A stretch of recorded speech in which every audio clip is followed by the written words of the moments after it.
They have offices in Burlington, Vermont, in Keene, New Hampshire, and also in Manchester, New Hampshire. So we're right in the center of that. So they're very good about what prices and what the market is charging for things. So they're now going to talk to you about what these costs mean. Now, one thing that you might have heard in the past is there's two types of costs, soft costs and hard costs. We're not going to confuse you with that tonight. We're going to give you an all-in cost. So all-in meaning both of those combined. So soft costs, for example, are interior furniture, educational equipment, special needs, construction testing, all those things that aren't the nuts and bolts. Construction costs typically end up being, your floor, your ceiling, your walls. But we don't want figures to jump all around. We're going to give you a figure that gets the building built from start to finish. So we'll turn over now to actually your tool, DEW. Thanks. I have been called a tool before. I'm Jim Gardner of DEW Construction. Sorry, I don't do this often. I'm usually inside with a lot of color pens and pocket protectors. A little bit about me. I've been in construction almost 35 years, since high school. Got an engineering degree from Northeastern with a structural and geotechnical concentration. And I've been doing estimating specifically probably for about 20 or so years in different roles, and also have some project management backgrounds. So what we were to bring to the table for you folks, as Gordon had said, we were retained in September and had to kind of get up to speed pretty quick. We were here at the last CIP meeting to kind of hear what's happening and get some, real-time kind of feedback from what you folks are saying and what helped drive us to this current evaluation. So that said, the next 3 slides really just go part and parcel with everything that Brad and Jeremiah have brought forth. We're talking about the renovations only. This would be for the existing elementary school and the middle high school, as presented earlier in the slideshow. The total cost is $17,850,000, as you can see on the slide. This includes enhanced fields. So there's a big distinction here that we want to make sure you understand. As Andy had presented with the Fields Committee and what they've been trying to do to show in the full build-out concept with the elementary schools, they recognize that if elementary school option 1-story or 2-story with auditorium are presented, or one's presented going forward, that there has to be sort of a existing condition sort of assessment, and then as well a leveling out that when you do that kind of work, what else do you need to do on the campus and or the community? And that was to basically fix the current upper field, the baseball field, to provide turf at the Alexander Field. Again, a lot of moisture, water issues that we understand that predicate the 2 sites. And then to also, again, for making sure that you have programs for all folks. You've got the new softball at Hearth Lane. So that was renovation only. This is the 1-story elementary school addition, and it's again without the auditorium. It's got the smaller footprint, single story, 50,000 square feet. It's going to be coupled with what Brad just finished out with, the middle high school renovation and slight infill construction at the corner of the main entrance. And those 2 numbers are broken out on the top 2 with the new playing fields concepts. And those were the fields that you saw in both slide sets for the 1-story and the 2-story auditorium aspect. Those playing fields, and as Andy was mentioning, and as my counterpart Matt Wheaton, sorry, he's helping out with the pointer. No problem. You have a lot of elevation change in Sunapee, and a lot of it's rock. And so there's a lot of drivers that were in play with understanding how you can fund the new turf field off to the left from the current baseball field that you have.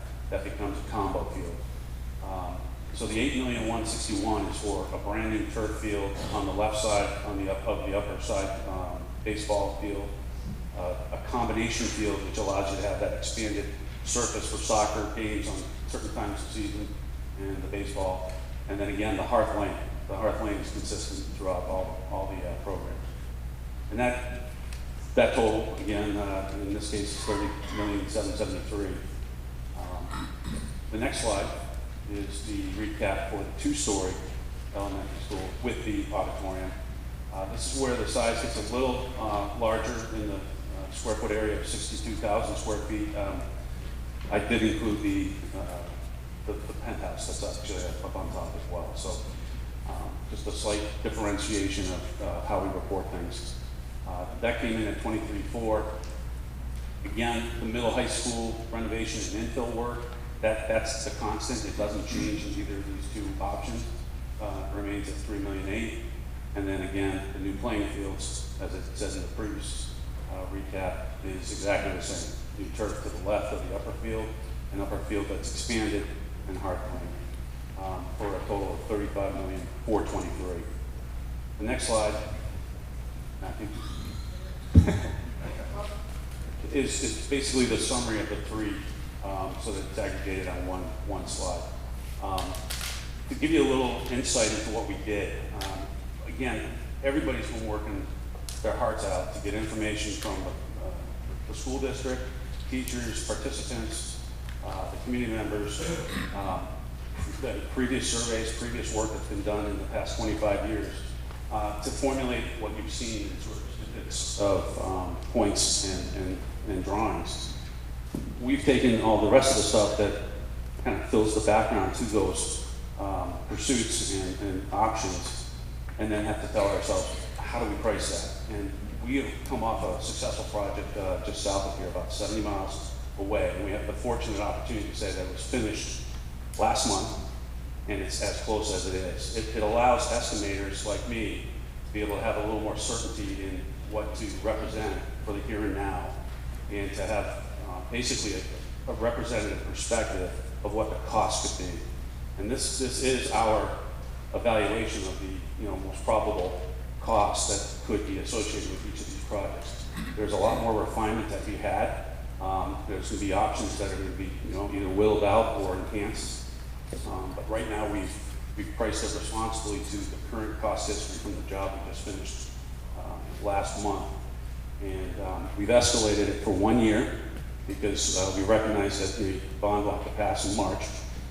And for that to pass, there's a lot of work after that passing to bring the documentation as you see now to a point where it can be broadcast to subcontractors and vendors for bidding. The other, that's okay? It's really loud for me. The other thing to note, Jim was talking about adding an escalator to get us to next year's numbers. We did the same thing for the renovations only, where the renovations only, having all that impact inside your facilities, we just can't come in and take over and do $17 million worth of work in one summer.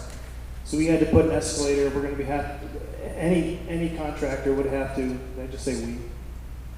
I didn't mean to say we. Any contractor that you hire will have to come in and do that over multiple summers. So we had to take that number and spread it out over about 3 years worth of impact to your school. And I will back up here in a second and go through those 3 slides again. So if anybody didn't write down the details, I know it's going to be on the website tomorrow morning, but I'll back up and go through these 3 slides again so you can write down any of the detailed numbers in addition to this summary slide here. Thank you.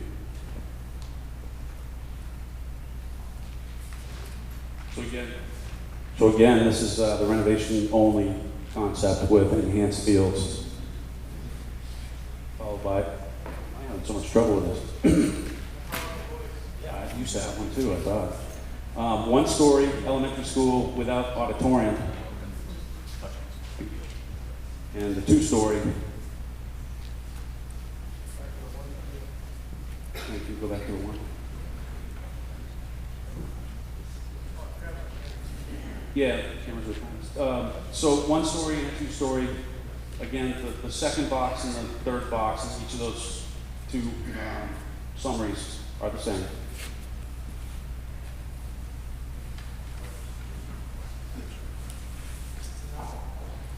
We're going to turn it over to Russ.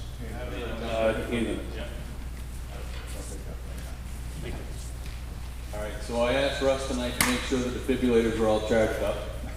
I heard a lot of moaning and groaning, but I just want to reiterate a couple of things. The new addition and the renovations of the high school and the fields is a total package fix to the entire school system. It's not a piece here and a piece there. It's not just the elementary school, it's all the needs. But I want to really touch base on the number that we have up there for the playing fields. We're really hoping that we improve this number, and we feel we can. We hope we're going to improve it by quite a lot. But we had to have a realistic number in there for you tonight of what we have available at this point. Jesse and I both felt it would be very unfair to come here with no number in there for a field, because honestly, we cannot do the elementary school and the renovations here without a field. We're going to lose the only soccer field we have. So we have to be mindful of that, and we're asking everybody that we know and anybody that you know, and I've talked to many people in town, including I've had meetings with Van Webb, Scott Blewett. We're trying to find a solution that's off campus that will save us some money. So I just wanted to make sure everybody knew that, and I also wanted to just say before we get too much into the bonds that right now they are historically low, and if you look at the tax impact, it's just like refinancing your house. You're going to save money when the bond rate's low. So to that, pass it on. Thanks for taking on my good news, Andy. So I'm going to stand a little closer to my team over here.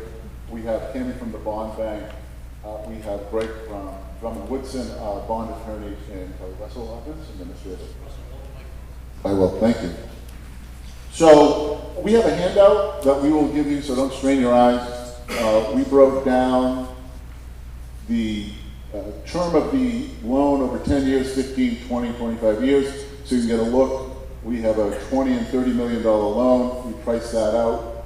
There are two types of bonds that you can get: a level debt, level principal.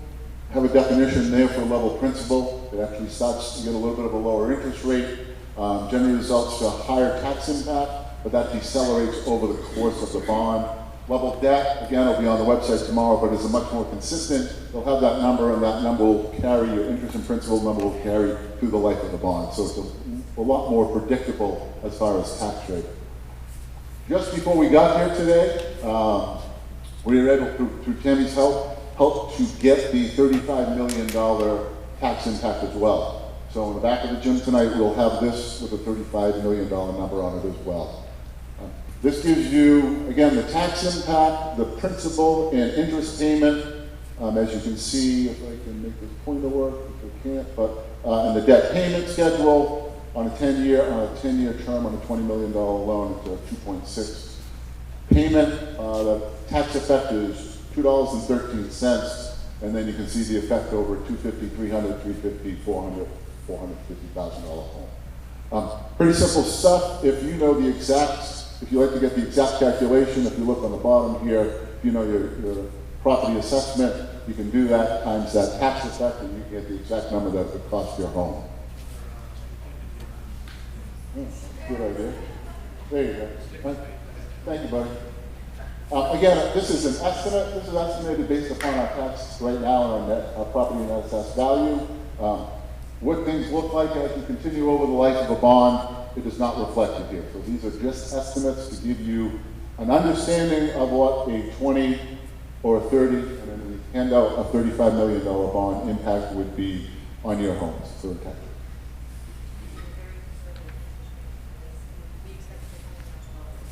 So thank you, and I'm going to go back to Andy's thunder, and Tammy just gave me. So this is a very conservative rate, because I'm sure someone's going to ask that question, so we put the slide in. On a 10-year right now, the estimate is a 3.25% interest, and you can see the rates going down there. I believe on the 30 10-year was 4.25? 4.25, and again, that'll be in the back of the room. But these are very conservative right now. I know that last year when the bond came out, they were a lot lower. When you actually received your bond or were awarded your bond, these rates were a lot lower. So hopefully with the government the way it's going and things going in the direction, and the good news, these are the best interest rates we've had in over 10 years for bonds. And so hopefully if we do decide to move forward, we'll be getting a very good interest rate to go with our bond.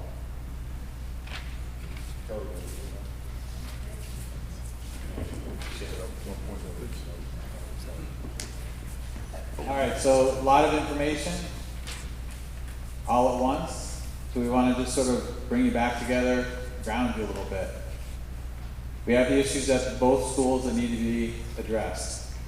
This is a way, the different things that we've brought before you is a way to do this in a responsible light. Some of you have been great about being able to attend the meetings and have seen this in real time. The rest of you that haven't watched the videos haven't been able to attend. Just to get to these numbers, these total, the total dollars, there's already been a significant amount of work. For everybody that was at the last forum, we had 2 separate buildings. This one, in order to meet the education plan, had multiple small additions on it. That was favored to meet the plan and to meet the needs and move the school forward. Great concern on the cost and a review of every square foot of this building and the 2 that are proposed with the auditorium without. Some very difficult conversations already underway to get to the point we are tonight.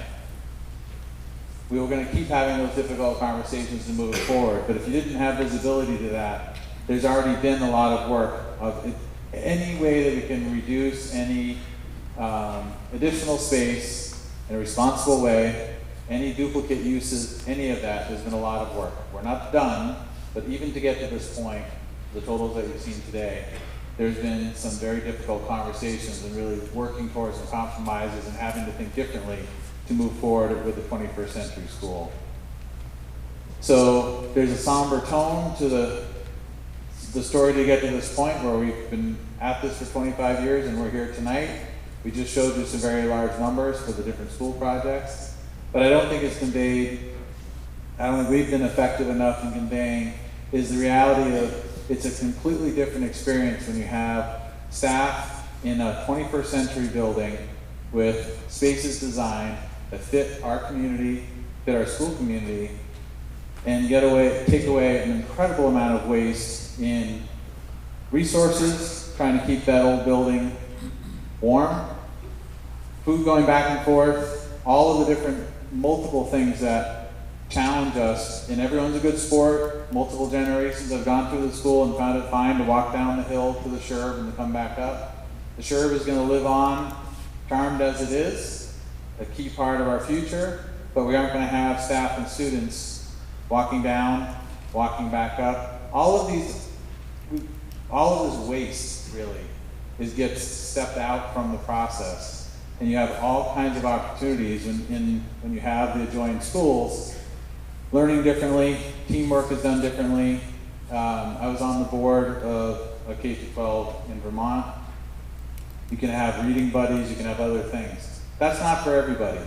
That's not for every community. We know that. But we feel strongly that's right for Sunapee. And to be able to have a dramatically reduced operating costs. We can't give that to you tonight. We're just not far enough yet. Part of it is we need to hear your voices soon and get to one plan, the auditorium or not, to proceed with. But once we get to that, and those plans are refined, there are significant operating cost reductions so that the overall long-term cost of having this modern 21st century school is a major advantage for the waste that we have to do to go forward with our older buildings now, with a desperately long list of critical needs. So though this again is a difficult conversation as a community, I hope you see and what you take home and think about this, the list of advantages and positive measurable outcomes from finally taking this step to move forward with a plan that addresses these needs is a differentiator. And it's long overdue, but it's incredibly exciting to see the broad impact that this investment that we choose to make together can have. There's a high side, a lot of really positive things around us. We just want to make sure bringing that back. So now what? You know all of the work that we've done. And again, as soon as we have information, we share it with you. Everything that we know is on the site. Everything from tonight, some of it coming in at the last minute with the $35 million bond. You're getting it as a printout on the way out. We try to have everything available to you. You'll have all of this tomorrow. But now what do we do? So we have a school board meeting on the 11th. We're going to be The 20th is the next CIP meeting where we're going to be working through what we learned tonight and looking at the newer plans and your feedback. And then there's a special meeting after the December 4th school board, which is the normal cadence, the first Wednesday of every month. We have a special school board meeting where the CIP, or Andy and I, are presenting what we want to do and why and how much it'll cost to the full board for a large discussion. So you're encouraged to be at all of the meetings, and some of you are great about regular attendance. That could be a particularly interesting meeting to be informed as a community member, because you're going to see the school board hash this out and figure out what the next steps are going to be. Just a clarification, Jesse, the November school board meeting is on the 6th, not the 11th? The 6th. Okay, yeah, it's next week. Yeah, sorry about that. We have a typo on the slide. So the next school board meeting is next Wednesday, the 6th. But the 18th, that's when you're going to see democracy in action and all of this work that's gone into this when we take our responsibility back to the larger board and have that discussion in public. The budget hearing on the 8th of January, and then we move forward, making sure everybody, every taxpayer, voters of course, that we really want to have every taxpayer in town informed and understanding. Whether they're supportive or not, we want to reach, and we're looking for your help in those months ahead to reach as many folks as possible, get them to see the site, ask us questions, come to meetings, whatever that takes so that they can be informed at this shared investment to move to a 21st century school.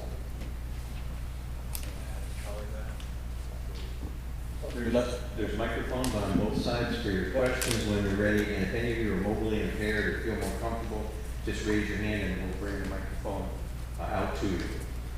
You get the first one. Yeah, so option 0 had no advantages. Option 0 had no advantages and disadvantages. Options 1 and 2 did. Can you address it now or commit to doing it in the future? Sure. So the question was around just fixing what we have. The advantages that we're going to have, buildings that are modernized and safe and pass code. The disadvantage is it's a $14 million journey that does not do anything to address the educational space shortcomings. And it may or may not be a prudent long-term plan to just put a stairwell on the outside, fix the fire, electrical, plumbing, roof. All of those things, just get it up to being passing code, being safe. The advantages to the other two options that you're seeing is that we have true 21st century modern learning space, and it's built specifically for that. So the giant advantage of just extending what we have is we're talking about making it safe and not addressing education. So it's still going to have kids downstairs, and then effectively in the basement for their program, where you still are going to have, heating units along the walls, limited light, all of those things. I can't come up with any of us can come up with an advantage list. It is just getting it so we can continue to use what we have. So really, there are no advantages to doing that. It's really a waste of money because we're just bringing it up to a safe space. We're not doing anything to the education program that the staff came up with the architects and that meets our needs.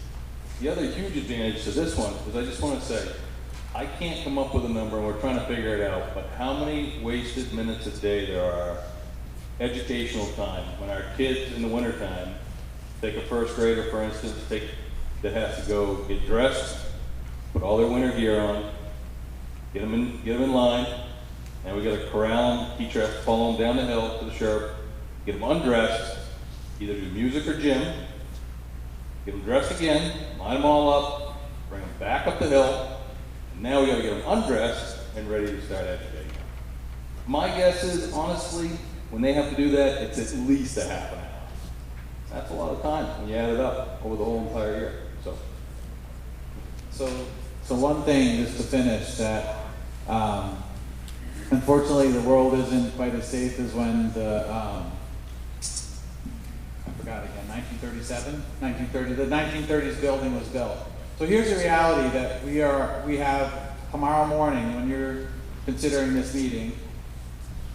We have the temporary modulars that need to be replaced, sitting out in the parking lot with our preschools in it, preschoolers.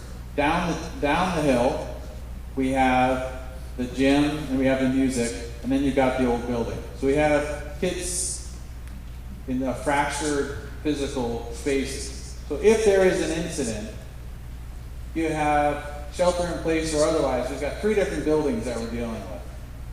When you look at modern safety, one campus, all of the things that go with it, it's entirely different if there is an incident when you have that modern safety by having a single campus of all the efficiencies we gain, operating costs and those other things. It is very different for fire and safety to tend if something happens. In this day and age, we have to be ready for it. We can't speak for each other, but in this one I know I can just say leave safely. We are not comfortable with what we have now.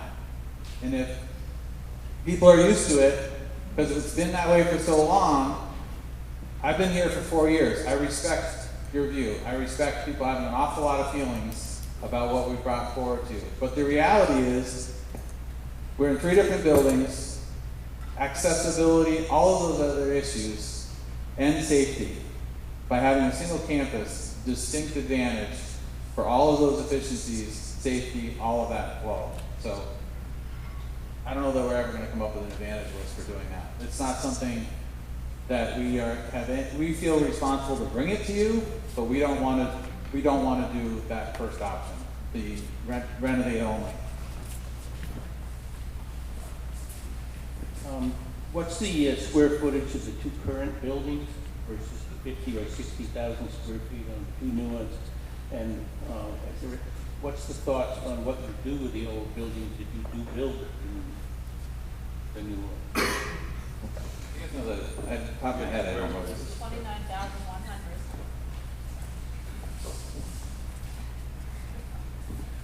So the existing elementary school is a total of 29,110 square feet, plus or minus. But look up the high school. Give me a minute. I've got those figures in my book over here. It's around 7. Right? Around 7. Yeah, we can list those for you on the site. We don't have the top of our head, so we're just going to admit that to you. The other one was, so what happens to the existing school building? What happens to the elementary school and what happens to Sherburne? So the intent with any of these plans, the Sherburne is for graduation and other events and shared with the community. That same purpose would go on. It'd still be the Sherb, it would still be the high school gym. For basketball, volleyball is filled the other night. So that continues in that purpose. It's a good building for that. We exhausted the options, which it sounds like have been done several times over the last 25 years, of seeing if we can do anything to make that more an auditorium. But the way the building was built, the way that it's set up, it's not realistic to turn that into an auditorium. So it's a paid-for building that's serving us well and will continue to serve. When it comes to the elementary school, yeah, we got to figure out what to do with that. When you look at what Lebanon has done, which is gone through a comparable experience with a lot of work to be able to figure out their middle high school, that's across from the town garage now. They were able to sell some of their schools for a decent return. That's an option. What's unique about Sunapee, all the things that are against us, there's been no easy button at all to any part of this project, because we don't have the land, we don't have that available for the fields and all the things of the school. Being able to use an old school, when you're not trying to meet code for elementary school kids, there's all kinds of other options. So Andy had mentioned at the last forum, could part of it be a tech center or something else like that? Other people have asked about condos or something else. So it could be a tax generator. It's school on the hill, historic building. When you take the school equation out of it, it has all kinds of potential. So that conversation with you and the community within the committee happens once we get to that single plan and we start to go towards the March vote. that will be a topic coming up very soon, but there's a lot of potential for it. I got the magic book here now. So the high school existing square footage is 80,700 square feet. You can actually also find that figure on the cover page of the head specs that we have on the website. And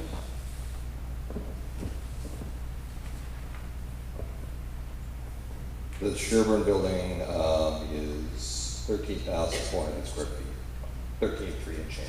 Does that answer?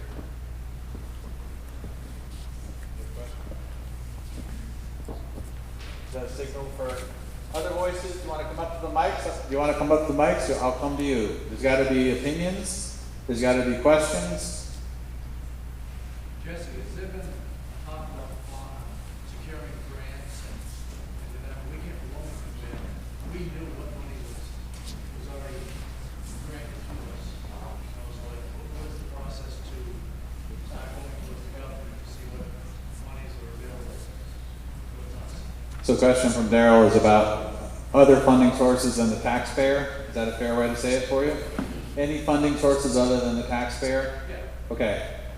So New Hampshire hasn't had building aid for quite some time. It's been a topic in the news of late. I want to let Russ talk you through the.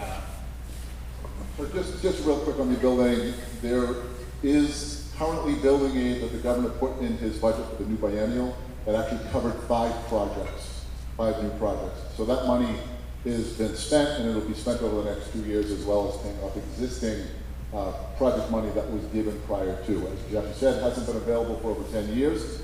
So we won't know until the next biennium, the next budget, which will be another year and a half from now, if money gets put into that project. The process for applying for building aid has changed. We will fulfill that timeline, January 1 for an initial sort of application, and then July 1 for the full application. So we will put our paperwork in case there is funding available, but we won't know that until probably a year and a half from now. Is there federal funds also? There's no federal funds. No federal funds. If there's going to be any state money available, we're going to be in line to get it, but we want to greatly de-escalate any optimism on our ability to do it. It'd be a wonderful surprise. But we're going to go through, we're going to show you we're doing everything possible to have funding beyond the taxpayer, and we're going to drive for that.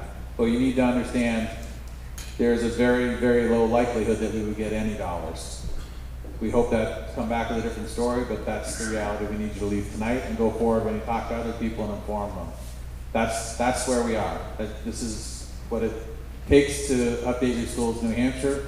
Those are the choices made. So we'll do everything we can, but it's likely not going to result in any money.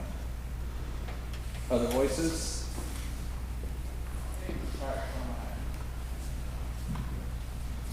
Hi, my name is Jean Malloy. I'm just trying to make sure I understand the decision is one, a new school, and the other option is a renovation. Is that in layman's terms what we're really saying? Just so I can be clear? Fair question, and it's probably very helpful to a lot of people here. What Andy and I and the consultants and the committee brought before is a new school with a new school without auditorium. Those are the two that we're thinking of. We felt it was our responsibility, even though neither of us like it and it doesn't make a whole lot of sense, we felt we had to come back to say if we just fixed what we have, this is what it costs. There's zero support for us doing that. We don't think it's a good use of funds. It doesn't address education shortcomings. You're still going to have kids up and down the hill. All kinds of problems we have now that have been going on would continue. It's just when you step inside the building, it passes fire code, it has updated electrical, it has an updated roof, air handling, and all these things that disappear that do nothing to help the education. So we felt we had to bring that back to you, but when we talk about getting down to one option, we're looking at, from the ideas from the community and the feedback that we've refined, the auditorium or the not, the new school on the field. So at the last community forum, that question was raised. That was a big concern. So that's why we were really guided by that to have to come back tonight with that number to show you what it would take to fix all the deficiencies. That's not the path that we're choosing to go forward, but we thought that was a responsible thing to do from the last community forum, that people wanted to know, really, how much would it cost to get this school up to snuff and be safe and energy efficient and redo the problems that we have here at the high school, which we know we have, and the field. I hope that answers it. Does that answer? Yeah, it's a great answer, and I appreciate all the work you guys have done, and I am for a new school, but I just want to make sure I clarify.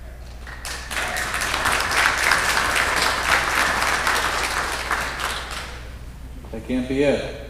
'Cause I need the signal. I'll stop making that mistake. Michael, please. Michael Haxton. I'm looking at your renovation project, $17,850,000. That's including fields. And I'm looking at your field prices, $8 million. So it's just if you didn't do anything to this school, and you just renovated the elementary schools up there now, are you going to be spending about $8 million on that school? You've got $17,850,000 on your renovate the school and upgrade the fields at the elementary school. I'm looking at $8 million for your fields with new schools and everything, so I'm backing out the $8 million and saying just to renovate that school, not bring it up to the educational specs, but to fix it to the best you can. Is that more like an $8 million figure? No, sir. It's $12,964,000 for the renovations, and it was an enhanced field option where we just fixed the upper field, added turf to Alexander, and provided a new softball field at Hearth Lane. Yeah, right here. Yeah, so originally, I mean, the two slides show two different numbers. The two field outback was 8,161,000, and the renovation only scheme has enhancing the existing fields, the turf on the Alexander Field, fixing the drainage on the upper field that exists today, and then the Hearth Lane softball field at $4,886,000. So the fields are not the same between all options. Right. So the other option I'm looking at then is your one with the one level school, no auditorium, and fields. The fields will come in like $8 million, new playing fields. Okay. If we put a new school here, we're going to lose a soccer field and a softball field. That's a lot of money, $8 million for fields. And I think we kind of agreed with that. I agree, you need a new school. That goes without saying, and I wouldn't spend any money on the other school. But that $8 million has got me concerned because the bond referendum that got shot down last year was $27 million. And now you're coming back with a $35 million maybe bond referendum. I think people are going to look at you, and don't get me wrong, you guys have done a great job here. I've worked with you and everything else, and I think you've been inclusive to everybody. But I don't know how the taxpayers that said no to $27 million are going to come back and say yes to $35 million when they look and see an $8 million for sports fields and everything else. I think you almost need to say, let's go with this and this, kind of like what Lebanon had to do. So we're going to acknowledge, I don't know how else to say this, I didn't practice it. The way that we are being 100% transparent and in real time with the information, we knew walking in, the risk is that people would see the $8 million on the field, that we just got that estimate, and that would be all likely, totally understandably, many of you, that might be all you see and say, what are these guys doing? What are they thinking? What's the deal with that? Andy had done, I thought, an effective job, but we're going to have to keep reinforcing it in the weeks ahead. In order to put the fields on the property we own, which is what we heard from the community that we needed to exhaust, we have gone and done that. This is not, okay, so some insight into the numbers. So if you want to look at that new soccer field, right? The new one, just to get the hillside flat enough to start to put a road and a soccer field onto it, it's likely a couple $1 million. That, we're not saying that we want to do this. We're saying we owe it to you to exhaust it and come back to you with the numbers that we just got. So we are taking a risk and a clear message by just telling you this is where we are. The fields are not fixed.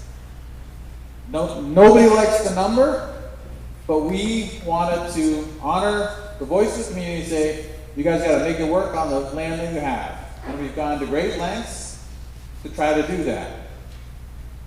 The numbers on the 2 school options, the buildings, are tight. There's been a lot of work to get to that point on the buildings. The fields, maybe we should have done a different color, done something to signal you differently. That is not tight.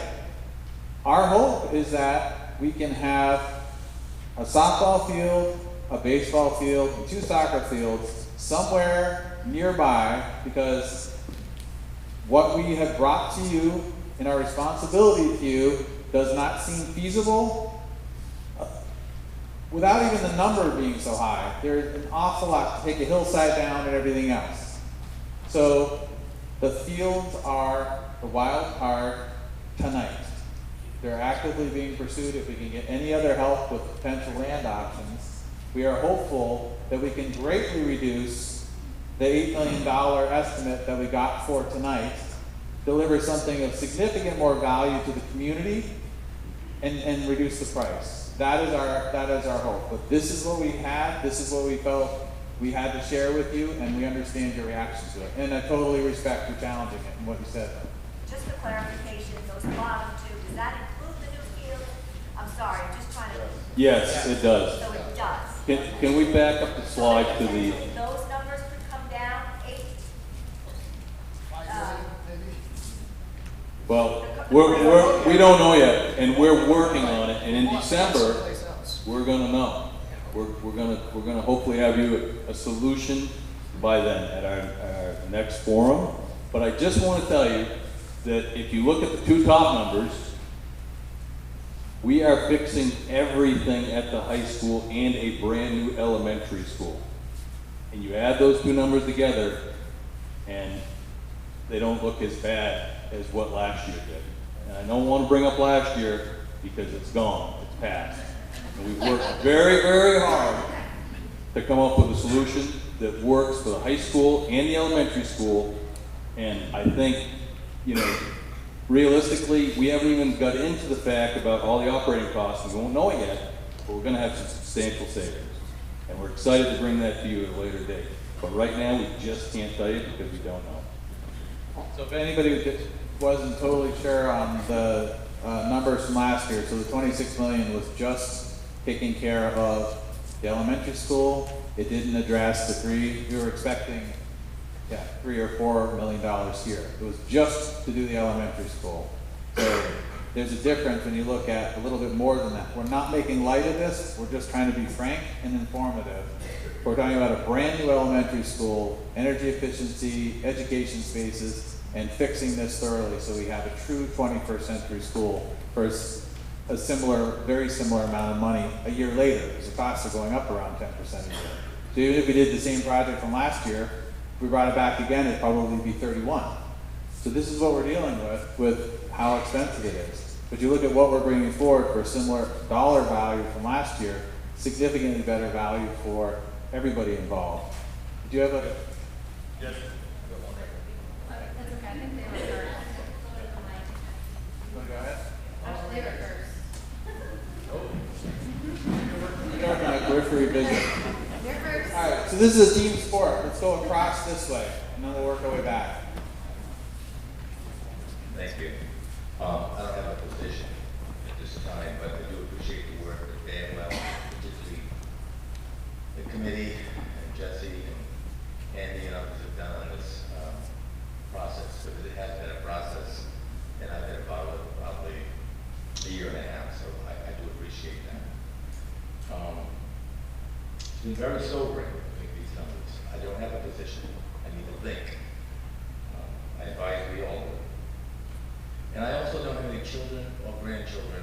that are going to benefit from any decision that's made in the future. I've been a taxpayer for 35 years, and I've always supported this community, and will continue to do so. I do have two things. I want this upcoming generation to be educated in a 21st century facility. Not a facility that was built closer to the 19th century than the 20th century. Something we have to respond to the generation that's coming up. We have to care about them. And whatever solution we come up with, that's what my feeling, my goal is.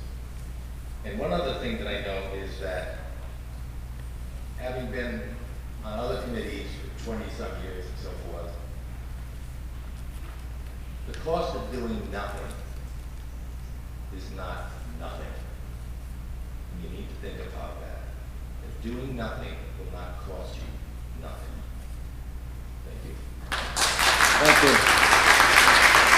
Are you good for a second?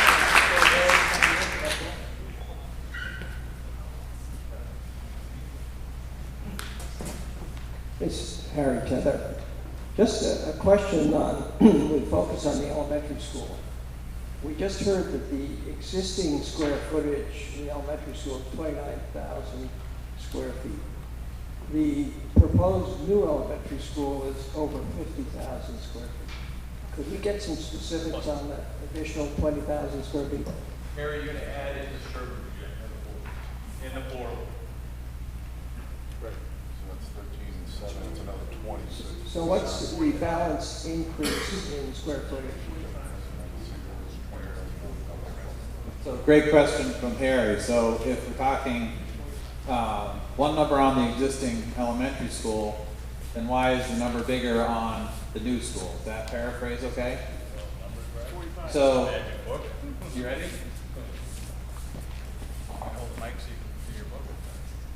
It's a very complicated answer for a very simple question. And that's why we spent so much time together as a team going through the educational specs and trying to figure out what the real need of the building was as an elementary school, as a total school. So if you look on the website at the educational specs, and we updated them for these options, you can actually see where the increases in square footage were peppered throughout the building to satisfy the educational need. It's very complicated because there's so many different aspects that are affecting the size.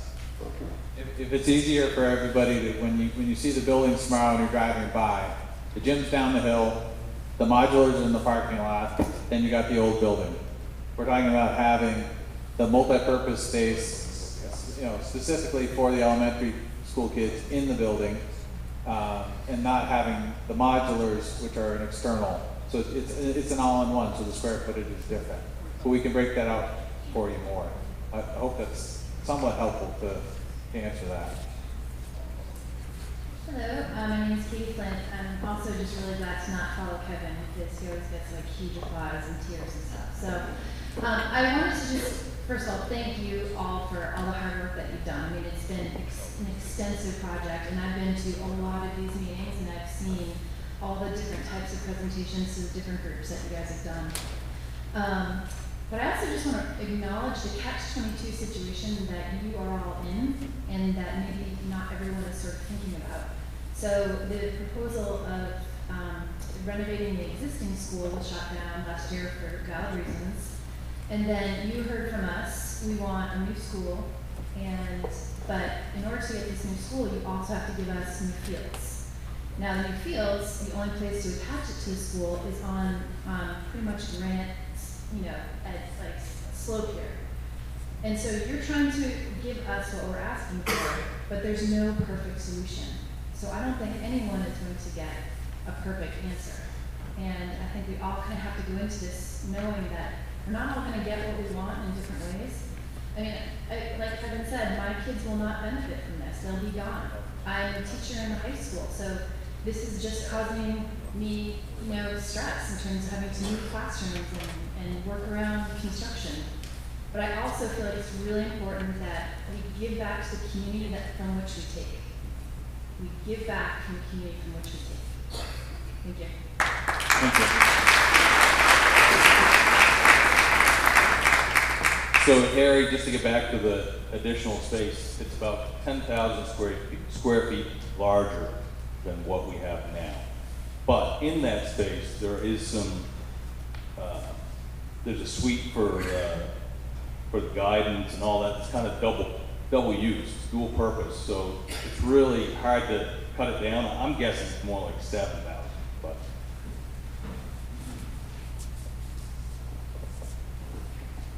Want to go ahead? My name is Lizzie, and I'm a senior at this school. I've lived here my whole life. And for anyone who's not involved in the school or community, I wanted to clarify about the fields. I know it seems like a big number to put a school out there and get rid of those fields, but right now, currently, and in the past, especially right now, that field is completely unplayable. We can't play there. And now we're having to spend money trying to find other places to play, which is devastating as a player and devastating for all the other players and coaches and community to see our kids work so hard on their sports and then not be able to play on their home field.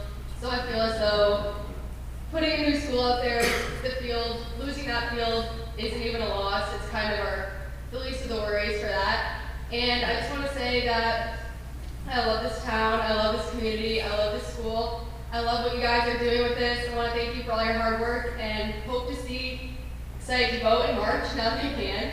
And I hope to see some changes being made when I come back from college, not just a Band-Aid put over an old problem.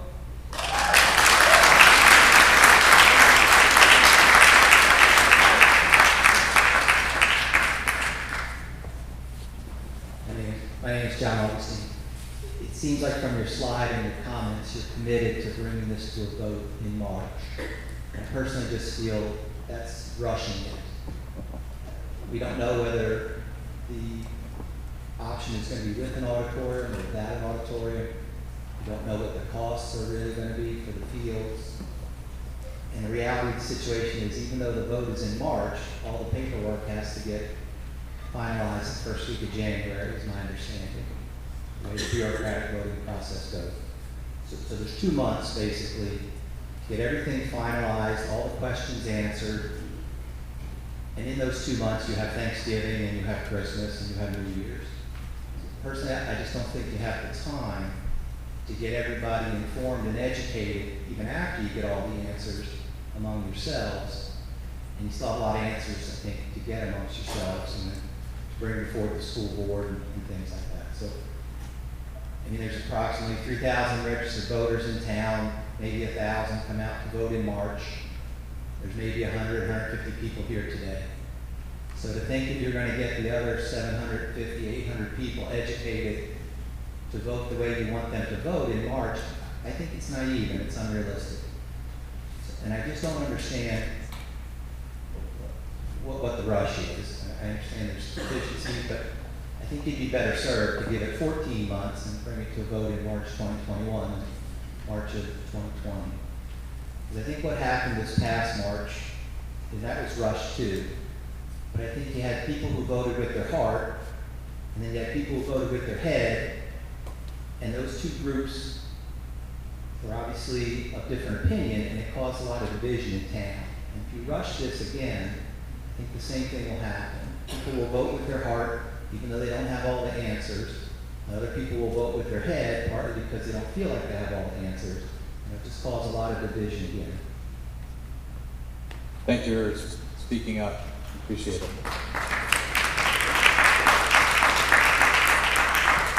John, and then back to Chris. John? Hi, John Reed, Sergeant Road. A while ago, a mentor of mine mentioned, if you want to get something done, ask a busy person. So I'm glad we have two busy people who are getting things done here in town. So, echo everyone's compliments to you guys. I'm going to add, I guess I'm going to speak for my family, our support for the one story without the auditorium. I think every forum I've been at, I've said I want an auditorium, and I like the compromise of the platform and stage and that plan that you brought forward. I think one story is much better for small kids. If you've ever got little kids, even fifth graders, downstairs, it's slow. We live in a generation where school shootings are a reality. The 99% of the people in this room did not go to school wondering, is today the day that there'll be a school shooting? And kids today, they do go to school. This is a generation that's different from every other generation. That's the reality we live in. I think we cannot compromise on the safety things, and first floor will be important to that. And I just want to add one other thing. I've looked back at 2 other towns I've lived in the past who are going through the same process. One of them recently finished a building project, and one of them just broke ground in June on a building project. Their schools are about the size of our district. So one of them is around 600 kids. 100 miles south of here, they paid $62 million for one school. Another 100 miles away from here, 430 kids, elementary school, $52 million. Schools are expensive. And if you think schools are expensive, don't try and build a hospital. Thank you. I just want to bring up the point about rushing, getting everything in time. And one of the reasons, I don't think that we've really rushed anything to the point where we've kicked this down the road for 23 years. So to say that we're trying to rush it, I just don't agree with that statement, I'm sorry. To say that we're looking for a solution, that's what we're trying to do. And I'm going to just give you a little insight of the construction world, because I'm in the construction world. I own a small construction business. We only have about 40 employees. And every year we review our year-to-date, what everybody's made in the company, to see how they're looking for the next year. And to keep everybody happy this year and to keep our workforce driving, this is a little kudos to anybody that's in the trades. Our average worker made 18% more than they did last year. Costs are going up. If we kick it down the road, we're going to be in front of here maybe 2 years from now saying, hey, we're really sorry, but it's 52 million now. So we're not trying to rush it, we're trying to be responsible. And that's what, I just want to hammer that down. John, I appreciate you saying that. We've had a lot of discussions at Dunkin' Donuts, talking about the project, going forward, the questions. You have every right to that opinion. I'm not challenging it. Just from my own experience, which is completely different this year from last year, I think we had the same buckets of goodwill and intent last year. The key difference, which is also why I'm comfortable with the pace and the heavy lifting we've been doing since March to get to this point, is we have partners that have done hundreds of schools, and they're known for being successful in helping communities like ours. We didn't have that. For whatever reason in our steep learning curve to get to tonight, that was not part of the equation last year. I'm the remaining member of that group, so I'll own it. But this year, it's very different. We have people coming off of Wyndham, other schools. We're surrounded by their work. That makes for a very different cadence and process where, so Andy's in the building business, I'm an HR guy. I can say, I don't know, what do you do? Give me 3 examples, where did you get that done? Completely different experience. So I'm hoping that has come out to you for the many people that have been attending and the many people watching online. We're here with the best intent to watch out for you fiscally and do the right thing for the students. We would not be at this point without the guidance that we've gotten to be in this position. So it's a completely different position. So I'm not challenging you in your opinion. I just want you to just respond respectfully from my own experience from last year to this year. It's a radically different